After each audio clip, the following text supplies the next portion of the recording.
Hello guys, and welcome back to Strategic Command World War II World at War. With our Axis playthrough in the last episode, we invaded Russia! And that took the whole episode, and it was all like in one turn. And we made some good progress. May not look like it visually as a territorial thing, but we wiped out a fuck ton of their units. We wiped out more units, MPP-wise, than they've made total this entire playthrough. One thing that caught my attention was that this sub is at 4 supply, so I'm going to start moving that south, where it can get into port and get some more supply, reinforce, and upgrade. I'll send this sub past it just to the other side. It's newer. It can be in more danger. I could also prepare it to head over here and replace it to the Canada-UK line. Holy fucking shit! The Chinese got a 15th army with 2 experience, full elite reinforcements. Where the fuck did it get that from? Is that some sort of free thing handed to it? I have no idea. I never got anything for free like that, and their units haven't been fighting long enough, living long enough, to have that kind of XP anyway. So, I believe last I looked at Japan, the 13th army was something that I really wanted to kill. So that's going to require some air power. So air power, I will use. Okay, thank God their fighters are like too injured or too far away. They're not running any protection over here at all. And hell, that one fucking medium bombing, and this thing's readiness and morale plummeted by like half. And it lost entrenchment. And now pretty much everything can hurt it. I think I'll save the other bomber then. Let's go ahead and just attack normally, why don't we? Let's start with the 1st Kwantung army. 5 damage dealt, none taken. Cool, just as advertised. Now for the North Chinese Front army. And there you go. Wiped out, no damage taken. Very happy about that. I don't have enough garrisons for all these fucking points that I have to cover. I do not have enough garrisons. Let's go ahead and get some more ready. We know where they're going. Well, maybe it doesn't make as much sense to land them here if they can just rail to where they're going, but it doesn't matter. A port is a port, and you just have to be next to the port. Next turn, they'll be able to set out, because, let me show you. I need one that can fill in up here by Yichang and like cover these 2 spots. These ones are covered right now already. These 2 are covered, and these 2 are covered, so technically this one is set to move up here, but I need one for around here still, so that's 1. Not to mention all this, that's 2. And then I'm sure more will come later. This should be enough for now, but more will be needed. For now though, we'll take the North Chinese Front Army and use it to capture this fortification point fully. We will upgrade the 2nd Kwantung Army. Oh, those right next to each other, 1st and 2nd. Oh, that's cute. It's cute when the naming coincidences happen. This corps also needs infantry weapons upgrade. That is still a priority of mine, getting infantry weapons upgrades. And so this is kind of open now. It's clear. We can start moving down the road, I guess, yeah. Leading towards Chungking, where there's more fortifications. We go any further though, and we're gonna have a massive supply problem, so let's move the 1st Kwantung army forward. Okay, there's an army waiting for us, about what I expected. We'll take the Itagachi HQ here, speaking of. Oh yeah, there's much better generals. This whole time I haven't replaced a lot of these generals, because I don't know, that's a lot of money. It's very helpful. It's a lot of money though. I'm gonna move the Itagachi up. And so now it can provide supply over here a lot better. I might look at replacing the Umezu and Itagachi pretty soon, because we have 2 rating 8s as opposed to rating 5s, and this one's an 8 and this one's a 6. So if I can squeeze some points in there for that, that would probably prove pretty helpful, especially now that we're getting in an area where, I don't know, any combat bonuses we can get would be nice because we're on an offensive. And also, supply being better, if it affects that, would be nice as well. I know upgrading generals is expensive, and I know that it's very useful at the same time. If I put Suzuki here, 105 MPPs, that's almost an entire tech right there. That's 2 garrisons. Oh, actually, speaking of HQs, I have an HQ. Wait, what? Okay, specifically in Taipei. Let's move this core down. I never sent this core away. I've kind of just like left this core here, spent my money elsewhere all the time. Like, he's fine there. He's happy. But you, sir, are gonna be moving. Sorry, not Gashi, Mutagushi. Rating 7 HQ? This might be intended for something more like Manila, actually. I wonder what I should do with this. I only have 2 level 8s to hand out, so like, that's for the 5s. This 6 can probably just stay. A 7 would be better. I don't want to move him though, that's even more money. So I'll probably just leave this one as a 7. And then he might do well in Manila. I don't know if he'd be needed in Manila. I don't know, but we got more units. A special forces here already. Oh. Maybe I do just want to transport this core then. That might actually just be useful at this point. Well, now that I've already moved, I can't do that anymore. So for now, we're just gonna have to deploy this right here. And then maybe next turn we get this core out of here to free up some space. Because I really don't know what the hell we're gonna do with this. Oh, and there's another special forces that I can put on Taipei, but there's no room. I guess it's just expected that I would have moved the core already by now. There's no room to deploy this. Well, this HQ could do well for me on China with the scope of this playthrough. Probably won't be needed on Manila, realistically. Even as like a permanent entrenchment. Probably won't be needed anywhere over here. Special forces would honestly probably be enough with maybe limited aircraft carrier support. Maybe going down to like Australia, it could be pretty handy. But that's about it. Because I'm not planning on going after the US mainland or anything like that. This is very China-centric for Japan and early Pacific invasion type shit. I don't know, but that unit is gonna have to wait. Oh, he came with level 2 infantry weapons. That's amazing. I have some new tactical bombers and some new maritime bombers. I'm not entirely sure where to put that. Because, hear me out on this. I've learned my lesson from the Allied playthrough that even if you place these fighters like exactly on the hex that you want to operate off of like the town, the supply is only going to be 5 on all these islands, sometimes even less. And that makes it very, very difficult because then you can't resupply above 8. You're always going to be lower on readiness, morale, strength, you name it. And then if you actually need to make it go somewhere else for any reason, you have to operate it, basically. You're not going to just normally fly to where it needs to go. And so that's even more money, especially if the island starts to fall. You don't want to lose that plane. You got to pay to operate it. That's so much money. It can be handy, but I feel like placing a maritime bomber out here is really like a last resort. Or just a very aggressive strategy. Because it's very costly. You might need something like a fighter right here, a maritime bomber right here so that they can have an escort. But they might be 8 and 8, low on everything, fighting a full supply, full upgraded everything carrier at a huge disadvantage.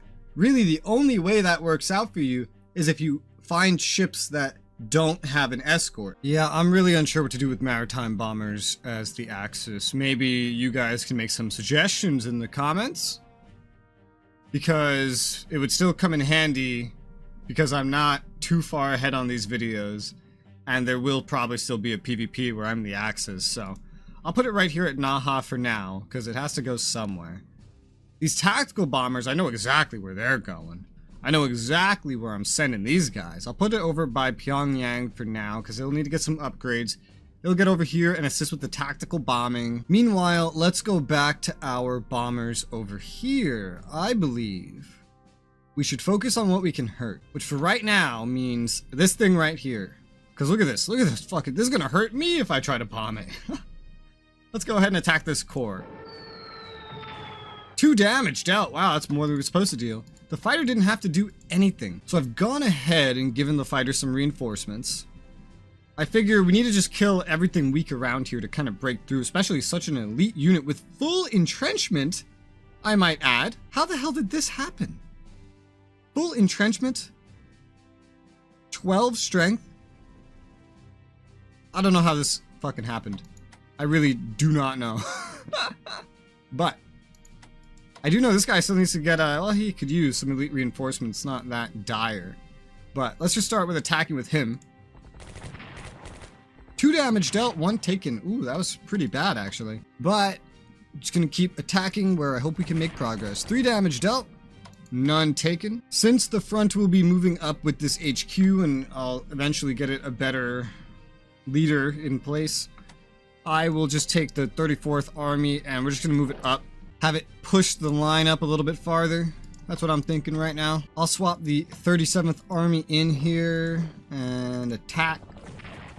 Wiped out a corps. There you go. There's some progress. Wiped out another Chinese unit all on the same turn. We'll reinforce this when we can. Can't necessarily right now. This corps, I'm unsure of what to do with. Right now, we're kind of just butting heads. We don't have much room for maneuvering. But I think I'll send it down somewhere where it'd be more likely to find a place it can maneuver. And we can upgrade one of these leaders. So I will. We'll put Suzuki right here in place of Umezu, because again, this area right here, right next to Xi'an, right next to Yan'an, and right next to Chongqing, like super important regions here. We need as much supply as possible. Time to get these rating 5s out, get some rating 8s in. I believe that would be worth some like 1 turn delay to some research, basically, is what the price of roughly both of these upgrades will cost, but I can only do 1 per turn because I've already moved the Itagachi HQ. I'm gonna move my bombers up to here and here. This will also help me kind of keep the partisan situation here doing okay, mainly at Yichang, I guess. Not that we're gonna be too far past Yichang, or I'm gonna take this HQ off of it anytime soon anyway, but still, just thinking ahead. Moving while we can move. Drifting our gaze down the battle line here, we have this garrison that has decided to come into my killing field. So I'm gonna attack it. Immediately. One-shotting it with a corps. We're gonna get elite reinforcements for the 13th Army here. With that said and done though, I'm gonna move the 5th Corps. We're gonna swap it with the Central Expedition Army so I can eventually get this moved. So I can give it its elite reinforcements that it can get. It's more important than giving it to a corps, after all. And then coming down here, I think I will reinforce just as they did. So everyone here gets some reinforcements. That brings us down to 156 MPPs. And everyone on the mainland that needs to move has moved. That leaves me just perfectly enough MPPs to go ahead and research, say, industrial technology. So I'll go ahead and do that because the extra MPPs in the long run could be handy if there is a long run, and if there isn't, well, it's not going to matter in Japan anyway. Now let's look at Italy. The enemies haven't made like any progress at all. This guy's out of supply, not going anywhere anytime soon for now. We surround him with infantry weapon upgraded type of units, so we could maybe eventually go to assist if we need to, but we're gonna mainly just watch the supply for now. Down here by Egypt, I'm gonna take the 1st Italian Army, push that right up to the border. I can't get any farther with him. I'm tempted to send the tank here or here, but these both seem like very bad ideas given just the situation. Like, this whole army just fled. We don't really know what's ahead. Sending one and only one thing forward is probably not the smartest. So instead, I'll go south a little bit. Oh, we have strategic bombers remaining in the front. Didn't run away like everything else. Okay. I could go after that. I'm gonna hug my side of the border, though. 3 damage dealt. Nice and easy. Free hit. And I can still move. Which I should, given how the supply looks here. I'll move back to somewhere safer. Before I do that, though, I need to figure out if I can get this HQ over here. Because we know this heavy cruiser's here, but we know there was an entire fleet moving through here. I haven't really been getting the Italian Navy ready for this kind of a confrontation. Not that that matters. And I don't know if they have that carrier here. I guess this is going to be where doing air scouting will be handy. Oh, right, there's interceptors. 1 damage to them, none to me. Oh my god, there's battleships. Bro, they've sailed battleships. Okay, but the interceptors came from here. Meaning the carrier's probably still down here. And these ships are without support. I don't have air assets in the region capable of handling this. I have 1 medium bomber. I don't know how he's going to perform against anything. Especially now that the fighter that might have been able to escort him was busy engaging this one. Because I think that these things usually get 2 escorts. Might depend on tech.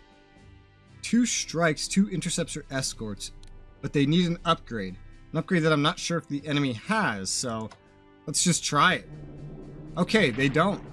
We dealt 1 damage to a battleship, we took 1 damage. I'd say that's a pretty fair trade from a not upgraded medium bomber. Oh, they have more, bro. 2 battleships, 2 heavy cruisers, and a light cruiser. Why is this all here? Why? I want to go try to beat it up. I really, really do. I just don't know if there's more. No, probably not with the way it's set up. Probably not. And, like, I don't have everything ready. Like, this medium cruiser, this heavy cruiser, I never got it ready. And 2 of my battleships are too far away to do anything. Like, they can't get there and attack because I never moved them up. Well, if this is everything, though, then I should be able to transport the Garibaldi HQ and go around. Yes, that works. Okay, so I can move the 10th Army forward and land the Garibaldi HQ in Tobruk.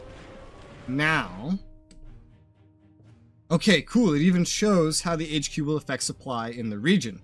So stopping on 5 seems pretty good to me. Yeah, especially pressed up against a front. So what else do we have here? We have some units that need to recover. You're in 3 supply, so you won't be able to recover very much.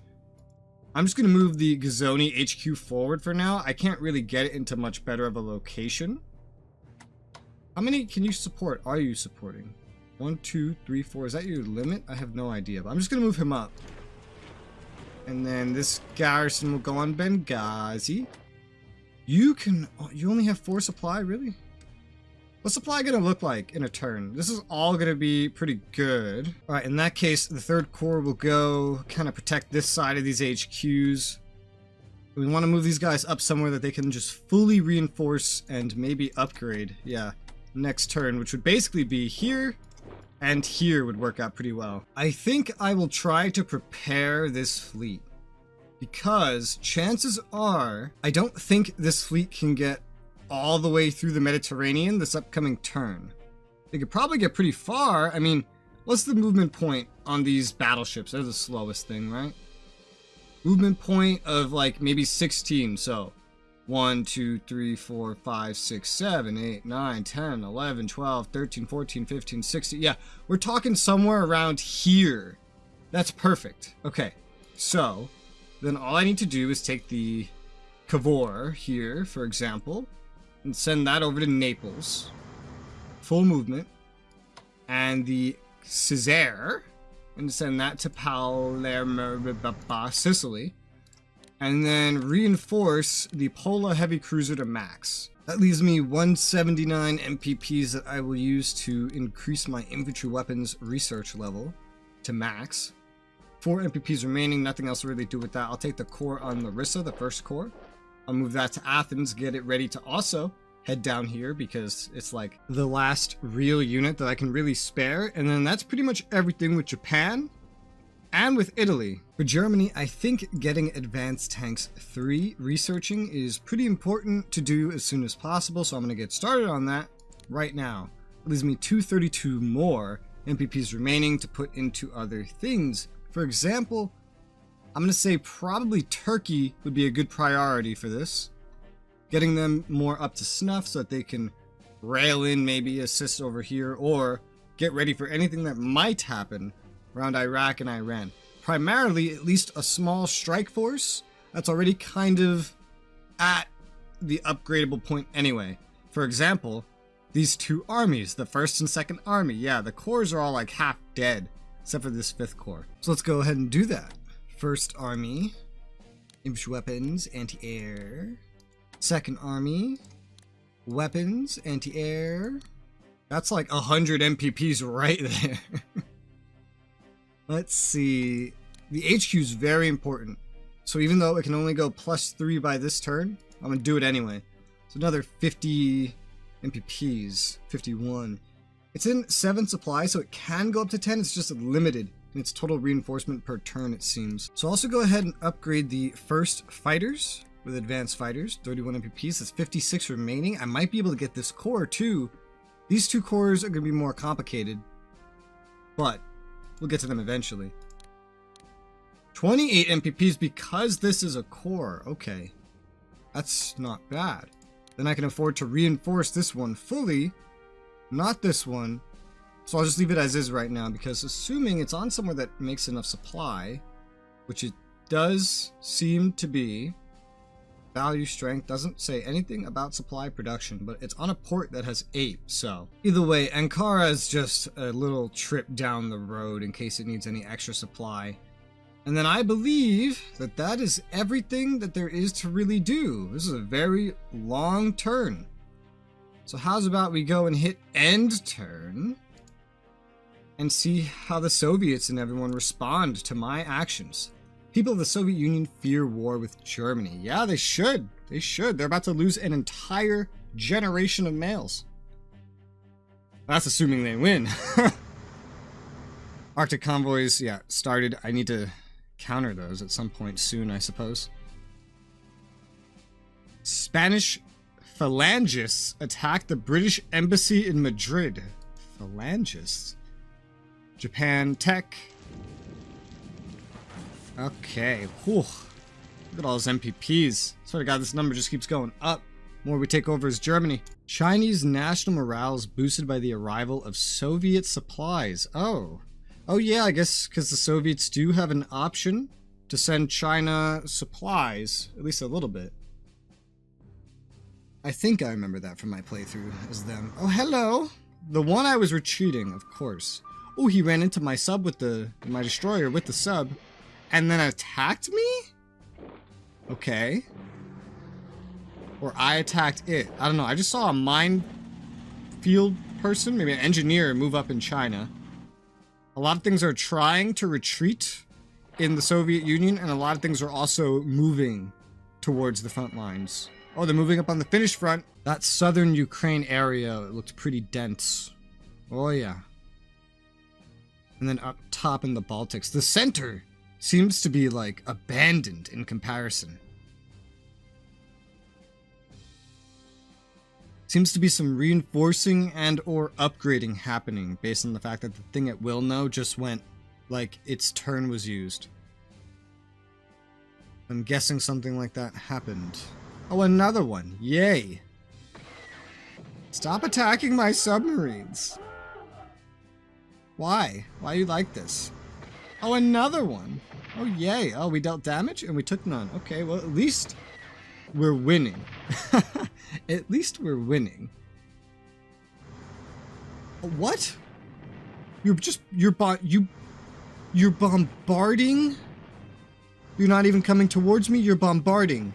Oh, I knew this would happen. What direction did you just come out of? These are Brits. Well, how are they coming from the east? How are Brits coming from the east? What? My destroyer's dead. My destroyer just died. Because an entire British fucking armada just showed up. Most of them appeared from the direction of the Soviets, which they shouldn't have been anywhere near. And this carrier is here now. Oh my god, what is happening, bro?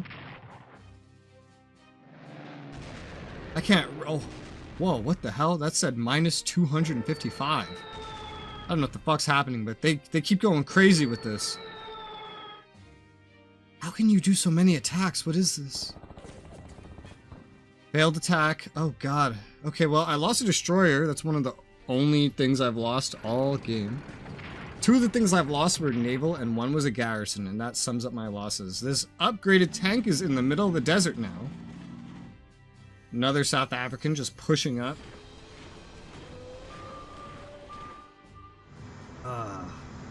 At least some of those ships of theirs should still be there, so hopefully I can do enough bombing of their surface ships to make up for the fact that they just sank an upgraded destroyer? Naval really sucks as Germany, bro. If the UK can just respond basically in your own waters and then just sink your shit and start sailing away that quickly, that's brutal. That really is brutal. Ha! This guy's out of supply. He's suffering attrition losses. Hee hee. US supply ships set sail for Vladivostok. Oh yeah, that's right. If I declared war as Japan, I could cut those off. I know, that's a thing. Arctic convoys, yeah, I know. We only disrupted 1 convoy. Oh god. This is fun. This is, yeah, this is fun. C-20 destroyers sunk, yep. Alright, so they still have ships here. We know that for a fact. We see where their fighters are. Okay, Japan is advised to blockade Vladivostok. The US is shipping supplies to the Soviet Union via Vladivostok, and we can prevent this by placing a naval unit in any of the marked hexes adjacent to Vladivostok. However, if we do this, the Soviet Union could respond by attacking and damaging our ships. Alternatively, we can stop supplies reaching the USSR via the Pacific by invading and capturing any of the following locations: Honolulu, LA, San Francisco, and Vladivostok. Okay. I'm gonna take a screenshot of this, because this might be relevant depending on how hard fighting the Soviets is, since they're my main target. And that's it, yeah, that's the Allies' turn. We're now in May of 1941. It's not even June. The invasion has begun. The Soviets are scrambling. I'm sure they're producing a lot more MPPs now that they are mobilized. Wow, it's crazy to think that for all the damage we did against the USSR, they haven't even lost half as many units totally as we've killed in China. That's kind of crazy. But if we look at the graphs, we go to USSR. Oh, there come the convoys. Only 59? They're not sending very much at the start here. You can send them like fucking up to 500. Oh, that's also while getting MPPs from America, who I don't think is actually sending anything yet. MPPs as the USSR. Collected income, yeah, just skyrocketed from like 230-ish up to like probably almost 500, just because now they're fully mobilized. So the beast has awoken. Look at the diplomacy. America's 38% mobilized, but not shipping any MPPs to the USSR. That means America's getting stronger, which is bad, but it means our primary enemies that we actually have to worry about in the nearest future are not getting stronger, because that money can just be funneled into the USSR, and we wouldn't want that. But that's all I have for this episode, so I hope you have enjoyed. The invasion will continue next time.